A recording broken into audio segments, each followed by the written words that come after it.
Faith is a gift handed down to us.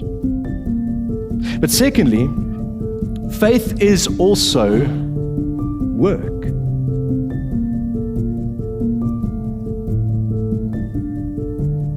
It is impossible in a single sermon to define and describe in an exhaustive way or in a full way the nature of faith. But allow me, as we prepare for this reflection, to simply give you a glimpse as to the nature of faith as it relates to Christianity that would help us understand where we're going to go with this reflection.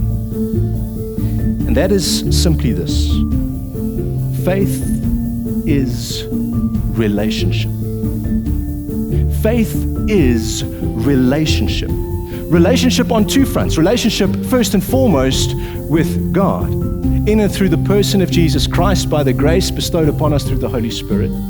And also with one another in the faith community as we share this journey. See, faith is not an individual thing. Faith is a community thing. And these are two things that we ought to keep in mind if we want to fully understand and grapple with the aspects of faith that we're introduced to in these two readings today. First, I want to reflect on faith as a gift. Faith as something given to us. Paul writes to Timothy, and in a beautiful turn of phrase, he says, I am convinced of the faith that dwells in you. The same faith that dwelt in your grandmother Lois and in your mother Eunice. And this, friends, is an extraordinarily beautiful picture of how faith is handed down to us as a gift, passed on from generation to generation, symbolized so beautifully through the act of infant baptism.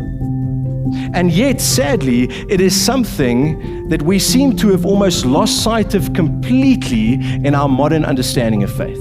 Because we have so individualized it, we have so internalized it and personalized it, that we have been robbed of this very remarkable truth, that faith is in the first instance a gift that is handed down to us. Yes, a gift that is given to us from God, but also a gift that is given to us from our parents. Now, allow me to be a little cheeky, and this often comes up in conversations when I prepare parents for baptism.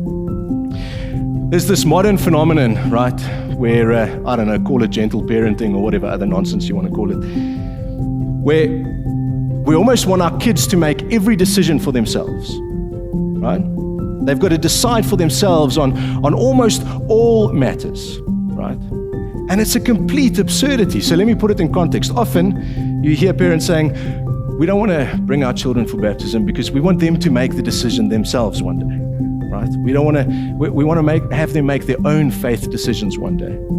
And I find it bizarre because faith is such an integral part of our identity. It literally gives shape to the way that we make decisions if we are a people of faith.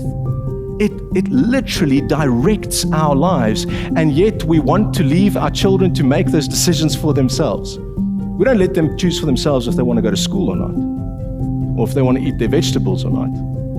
We make those decisions for them. And this is where, as parents, we ought to take responsibility and own that responsibility, recognizing that faith is something that is handed down from one generation to another. Now, of course, there comes a time when the children have to take responsibility for their own choices and for their own faith. But that does not abdicate, that does not absolve, the parents of their responsibility to hand down faith, to give shape to it, to add color to it. That's why in the promises of baptism, the parents say that they promise to raise their children in a Christian home, where by their example they may learn to put their trust in Jesus Christ. And why they say they promise to raise the children in the church, encouraging them to enter fully into its life and witness in the world. This is both part of our responsibility and privilege as parents. And this is only brought to bear upon us when we consider the fact that faith is a gift handed down to us. But secondly, faith is also work.